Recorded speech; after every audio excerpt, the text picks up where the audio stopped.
আসসালামু আলাইকুম ওয়া রাহমাতুল্লাহি ওয়া বারাকাতুহু।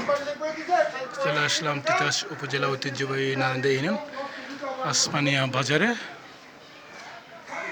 একটি 11 কেবির লাইনের সমস্যা, এমনকি একটি 50 কেবি ট্রান্সমিটারের সমস্যা। তাৎক্ষণিক মানে বলতে কি পুরো বাজার এমনি বিদ্যুৎ নেই, তারপরও পুরো বাজার অন্ধকার এখন।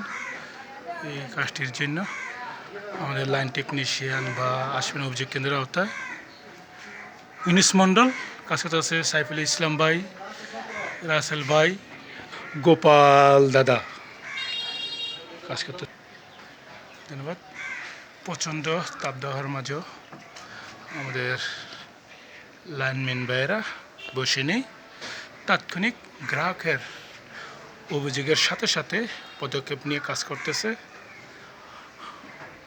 এই রোদ্রের মাঝেও মানে এই সমস্যার কারণে পুরো এলাকা লাইনবদ্ধ। দেখুন কি যে একটা অবস্থা, দেখুন।